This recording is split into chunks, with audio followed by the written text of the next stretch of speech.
Hello students, in this video we will solve some important NCERT questions of class 11th chemistry chapter some basic concepts of chemistry. So without any further delay let's start the video. तो मैंने इसमें जो है पहले से ही question लिख रखे हैं, आपको केवल देखना है और सॉल्व करते हैं। देखो भाई, सबसे पहले फर्स्ट क्वेश्चन देखते हैं। फर्स्ट क्वेश्चन दे रखा है calculate the molecular mass of the following, यानी कि आपको मॉलिक्यूलर मास निकालना है H2O, CO2 और CH4 का। तो मॉलिक्यूलर मास ऑफ H2O अगर आप निकालते हो तो 2 हाइड्रोजन और हाइड्रोजन का मॉलिक्यूलर मास होता है 1 प्लस ऑक्सीजन कितने 1 और ऑक्सीजन का मॉलिक्यूलर मास होता है 16, यानी कि 2 + 16 ये आपका आया 18। दूसरा हमारे पास में दे रखा है CO2, तो कार्बन 1 है और कार्बन का मॉलिक्यूलर मास होता है 12 प्लस ऑक्सीजन कितने 2 और ऑक्सीजन का मॉलिक्यूलर मास होता है 16, तो 12 + 32 यानी कि 44। थर्ड हमारे पास में है CH4, carbon 1 atomic molecular mass 12 plus 4 hydrogen molecular mass 1, 12 + 4 यानी कि 16 AMU। और इस तरह से आपका फर्स्ट क्वेश्चन सिंपली सॉल्व होता है, ठीक है ना। उसके बाद में सेकंड क्वेश्चन देखते हैं बिटालम से जी। सेकंड क्वेश्चन है calculate the mass percentage of sodium present in Na2SO4, यानी कि सोडियम का जो है आपको मास परसेंटेज निकालना है और हमारे पास में मॉलिक्यूलर फॉर्मूला Na2SO4 का, ठीक है ना। तो आंसर सेकंड देखते हैं, परसेंटेज ऑफ Na यानी कि molecular mass of Na, molecular mass of Na upon total molecular mass of the compound, total molecular mass of compound into 100। अब यहां आप देखोगे अगर मैं यहां से Na2SO4 का मॉलिक्यूलर मास पूरे का निकालता हूं तो Na हमारे पास में 2 है और Na का होता है 23, सल्फर 1 है और सल्फर का होता है 32,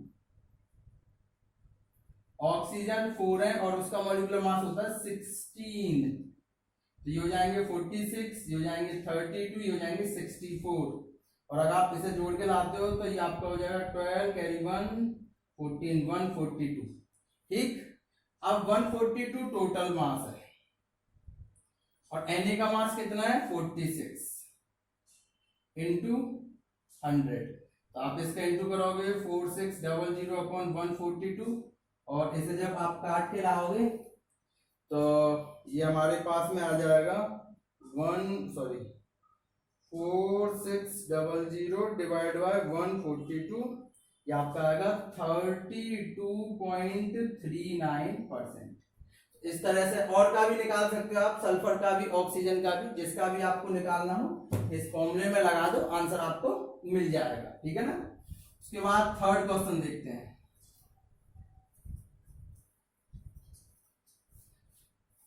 थर्ड क्वेश्चन आपका है determine the empirical formula of an oxide, यानी कि ऑक्साइड का आपको एम्पिरिकल फॉर्मूला निकालना है, sorry oxide of iron, iron oxide का एम्पिरिकल फॉर्मूला निकालना है, जिसमें 69.9% आयरन दे रखा है, 30.1% ऑक्सीजन दे रखा है और एटॉमिक मास Fe और ऑक्सीजन दोनों का दे रखा है।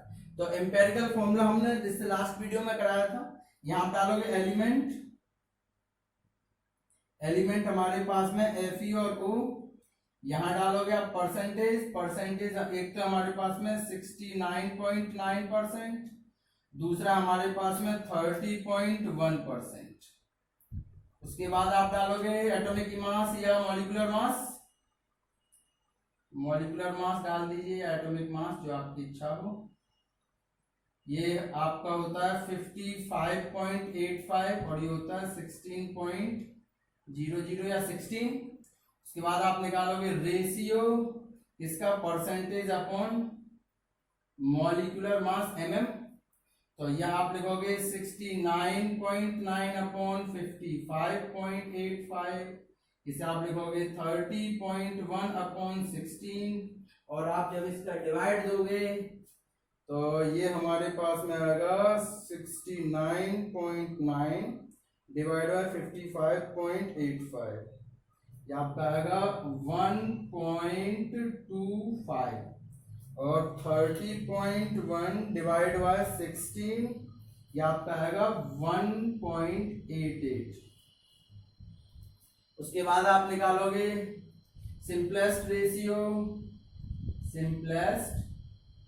रेशियो यानी कि सबसे छोटे वाले नंबर से सब में 1.25 का 1.25 में डिवाइड, और 1.88 का 1.25 में डिवाइड, तो ये तो हो जाएगा 1 और ये आएगा आपका 1.5।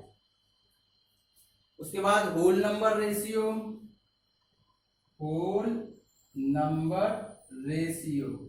तो भाई 1.5 में कितने से इंटू करें कि ये होल नंबर में कन्वर्ट हो जाए कि 2 से इंटू, तो 2 से आप दोनों में करोगे, इसमें 2 से इंटू करोगे 2, इसमें तो 2 से इंटू करोगे 3, तो आपको इंपेरिकल फॉर्मूला निकल के आएगा, इंपेरिकल फॉर्मूला Fe2O3, और ये आपका क्वेश्चन कंप्लीट। ठीक है, नोट करें इसे। उसके बाद में क्वेश्चन नंबर 4 मिटा रहा हूं इसे।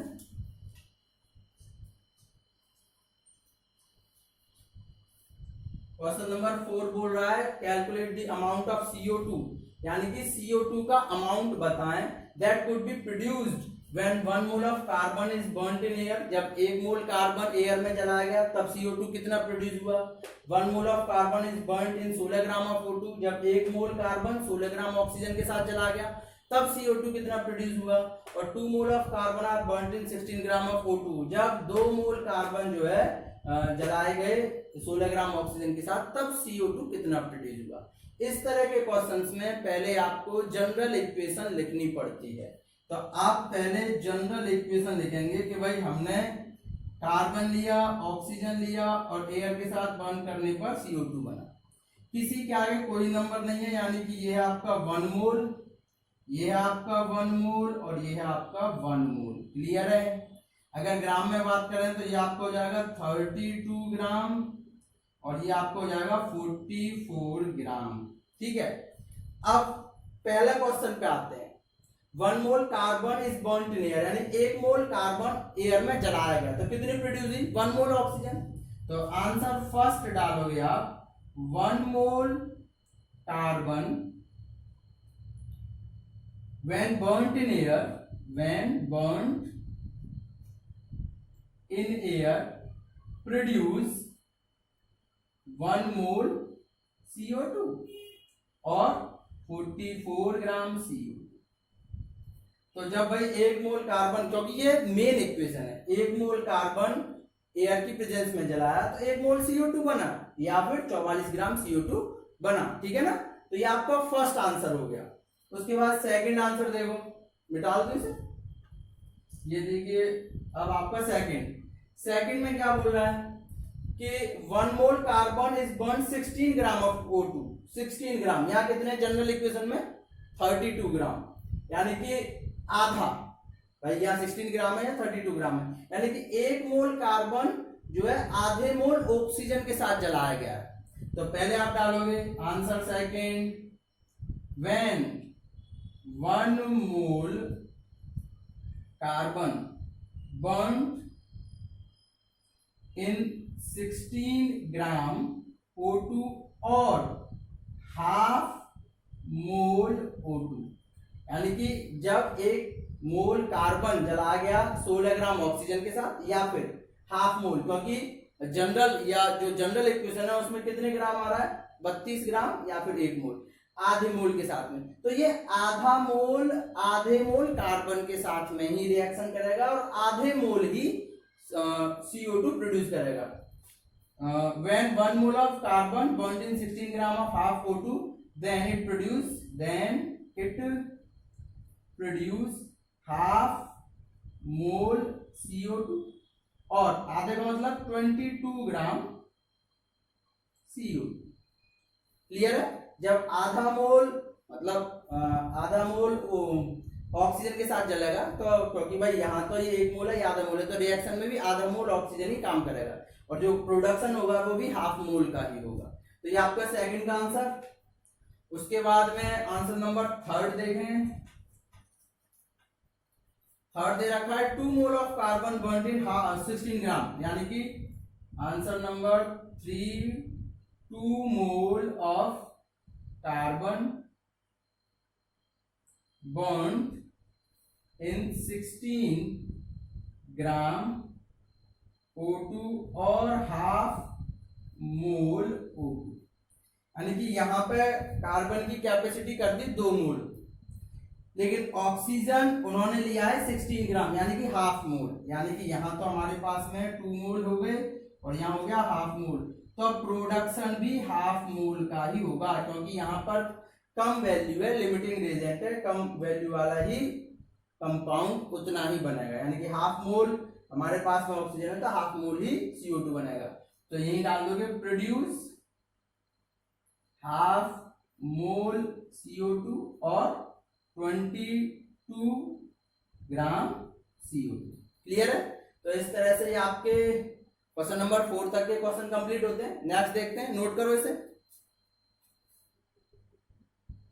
उसके बाद में क्वेश्चन नंबर 5 देखें।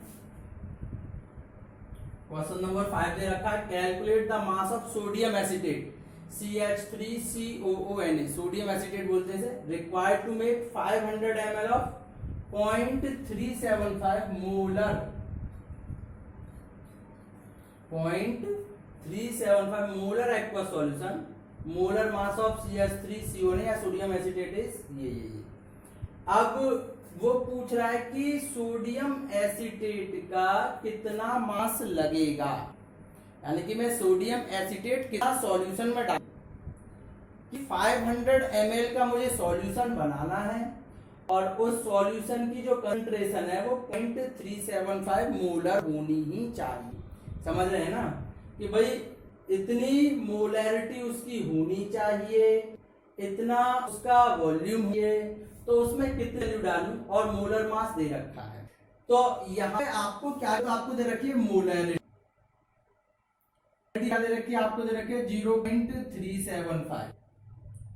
उसके अलावा वॉल्यूम दे रखा है, वॉल्यूम आपको 500 ml और क्या दे रखा, मोलर मास दे रखा, मोलर मास दे रखा 82.0245। पूछ क्या रहा है, मास ऑफ CH3COONA, जिसे हम तो हम मोलैरिटी का फॉर्मूला लिखा था, molarity to number of moles of solute upon solution in ml into. अब इसमें मोलैरिटी आपको दे रखी है 0.375, नंबर ऑफ मोल्स का पूरा formula given mass upon molecular mass, molecular दे रखा है, गिवन मास पता नहीं, given mass W, molecular mass 82.0245 upon volume of solution 500 ml into 1000। Clear है? यहां से हमने ये 2 बार काट दिए, क्या बचा 0.375 इंटू 2W अपॉन 82.0245। अब इसे आप सॉल्व कर सकते हो, इस वैल्यू को यहां से मिटा रहा हूं मैं, इसे इधर पहुंचा दें तो ये हो जाएगा 0.375 into 82.0245 upon 2 equal to W। इसे आप सॉल्व कर लें, सॉल्व देखें जरा क्या आएगा इसका, तो 0.375 इंटू 82.0245 डिवाइड बाय 2, तो W आपका निकल के आया 15.37 ग्राम, यानी कि आपको सॉल्यूशन बनाने के लिए सोडियम एसीटेट के इतने तो ग्राम आपको चाहिए। इतना ग्राम सोडियम एसीटेट आप जो है 500 ml में डाल दोगे तो जो है उसकी मोलैरिटी ये होगी। ठीक है, नोट करने से सेकंड देखते हैं। उसके बाद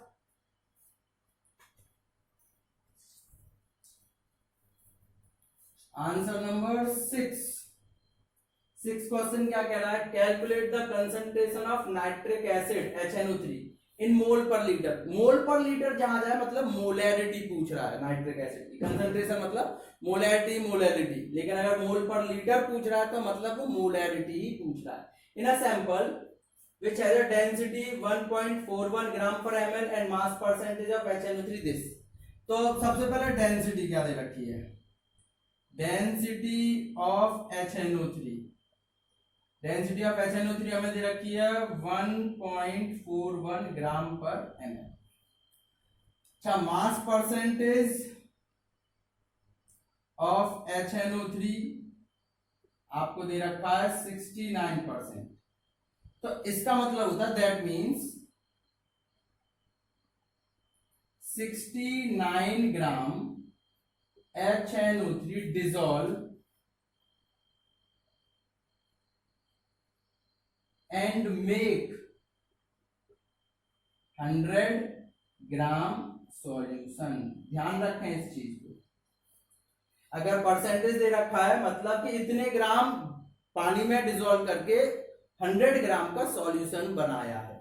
तो मेरे पास में डेंसिटी हो गई, मेरे पास में HNO3 का मॉलिक्यूलर मास हो गया, सॉरी गिवन मास हो गया, और मेरे पास में वॉल्यूम दे रखा है सॉल्यूशन का। तीन चीजें हैं। पूछ क्या रहा है, कंसंट्रेशन पूछ रहा है, मोलैरिटी पूछ रहा है। ठीक है ना, तो पहले चलो इसे भी डालते हैं, molarity equal to question mark, क्योंकि मोलैरिटी पूछा है मोल पर लीटर में। तो मोलैरिटी का हमें आपको फॉर्मूला पता ही है। पहले वॉल्यूम निकाल दो। वॉल्यूम होता है डेंसिटी बराबर मास अपॉन वॉल्यूम। डेंसिटी दे रखी है 1.41, मास पता नहीं, वॉल्यूम है 100 ग्राम सॉल्यूशन। तो इसका सॉरी उल्टा बोल दिया मैंने, वॉल्यूम पता नहीं है, मास है 100 ग्राम। तो वॉल्यूम आप निकालोगे, वॉल्यूम मिलेगा 100 अपॉन 1.41 ml, ये आपका वॉल्यूम निकला है। ठीक है ना, अब 69 ग्राम ये आपका गिवन मास है। मॉलिक्यूलर मास ऑफ HNO3 और निकालोगे तो यही निकाल दे रहे हैं, HNO3 हाइड्रोजन एक प्लस नाइट्रोजन होता है 7 यानी कि 14, ऑक्सीजन 3 और इंटू 16, तो ये हो जाएगा 15 प्लस 48 यानी कि ये आपका हो गया 63। ये आपका हो गया मॉलिक्यूलर मास। मोलैरिटी का फॉर्मूला क्या होता है, number of moles of solute upon volume of solution in ml into 1000। तो नंबर ऑफ मोल्स होता है गिवन मास अपॉन मॉलिक्यूलर मास। गिवन मास है 69 ग्राम, मॉलिक्यूलर मास है 63 अपॉन वॉल्यूम। ये भाई जगह थोड़ा कम पड़ रही है, ऊपर से मिटा दे रहा हूं ताकि जगह बन जाए। ये 2 क्वेश्चन चल रहे थे, इसी को मिटा रहा हूं।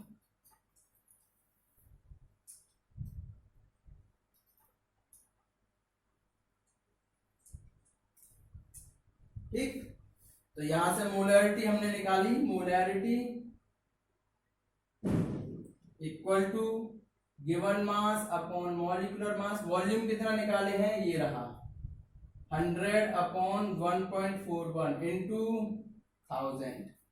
तो दूर दूर पास पास का इंटू करेंगे तो ये हो जाएगा 69 इंटू 1.41, 63 इंटू 100 इंटू 1000, 2 0 से 2 0 कैंसिल, हो जाएगा 69 इंटू 1.41 इंटू 10 अपॉन 63।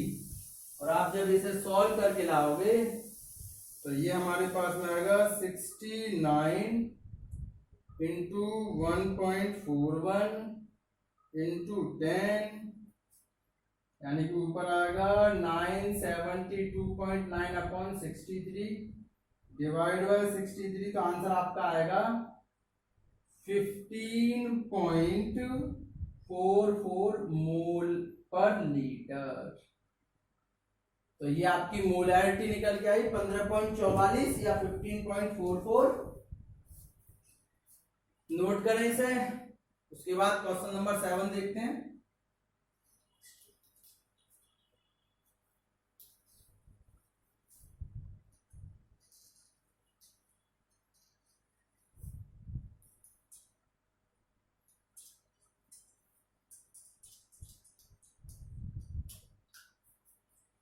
तो क्वेश्चन नंबर 7 ये दे रखा है आपको, how much copper can be obtain from 100 gram of copper sulphate, atomic mass of copper 63.9। तो सबसे पहले कॉपर सल्फेट का मॉलिक्यूलर मास निकाल दीजिए। CuSO4 कॉपर है 163.5, सल्फर भी एक है, सल्फर का मॉलिक्यूलर मास होता है 32, 4 ऑक्सीजन और इंटू 16। तो यहां से आपका आएगा 63.5 प्लस 32 प्लस 64, तो आप जोड़ के लाओगे 5, तो ये 3 4 7 7 2 9 6 3 9 और 6 15, ये तो आपका है कॉपर। तो इसका मतलब हो गया कि 159.5 ग्राम कॉपर सल्फेट में कॉपर कितना है 63.5 ग्राम है कि नहीं, कि भाई इतने ग्राम में कॉपर की क्वांटिटी कितनी है 63, और पूछ कितने रहे 100 ग्राम में। तो 100 ग्राम कॉपर सल्फेट में कॉपर कितना होगा, तो आप डालोगे इसे 100 इंटू 63.5 और 159.5। तो जब आप इसे सॉल्व करोगे तो 100 इंटू 63.5, 100 इंटू 63.5 और डिवाइड बाय 159.5, तो ये आपका आएगा 39.81 ग्राम, यानी कि 100 ग्राम कॉपर सल्फेट में इतने ग्राम कॉपर होगा। जब इतने ग्राम 159.5 ग्राम कॉपर में कॉपर सल्फेट में इतने ग्राम था, तो 100 ग्राम कॉपर सल्फेट में इतना होगा, ठीक है ना। उसके बाद में लास्ट क्वेश्चन इस वीडियो का देखें, इधर रखा है, determine the molecular formula of an oxide of Fe in which the mass percentage of Fe and O 69.9 30.1 given molar mass of oxide is 159.8। तो मॉलिक्यूलर फॉर्मूला पूछ रहे हैं, पिछला वाला क्वेश्चन है एम्पेरिकल फॉर्मूला हम निकाल चुके थे। तो एम्पेरिकल फॉर्मूला हमारे पास में आया था, जो एम्पेरिकल फॉर्मूला था वो हमारे पास में था Fe2O3। एम्पेरिकल मास निकाल दीजिए, एम्पेरिकल मास निकालेंगे तो 2 Fe और Fe पर है कितना, Fe ये रहा 55.85 प्लस 3 इंटू 16, 2 का इंटू करेंगे तो 0, ये 7, ये 1 और ये 11 प्लस 48 यानी कि 159.70। ये तो एम्पेरिकल मास आ गया। मॉलिक्यूलर मास भी दे रखा है, मॉलिक्यूलर मास वो आपने दे रखा 159.8। तो पहला काम n निकालेंगे, n equal to molecular mass upon empirical mass 159.7 लगभग 1। उसके बाद मॉलिक्यूलर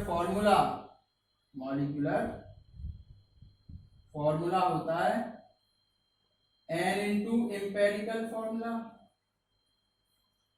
तो n में हमारे पास में n1 है, एम्पेरिकल फॉर्मूला Fe2O3 हम निकाल चुके थे, तो मॉलिक्यूलर फॉर्मूला भी यही आएगा। तो इस तरह से आपके आज के 8 क्वेश्चन कंप्लीट हैं। नेक्स्ट क्वेश्चन करके देखें अपनी जो है, और इन्हें भी रिवाइज करें, इंपोर्टेंट क्वेश्चन है 11th के लिए तो है ही, आगे फर्दर क्लासेस में भी इंपोर्टेंट ही है। तो आज के लिए इतना ही। नेक्स्ट वीडियो में फिर नेक्स्ट टॉपिक्स के साथ मिलते हैं। तब तक के लिए गुड बाय।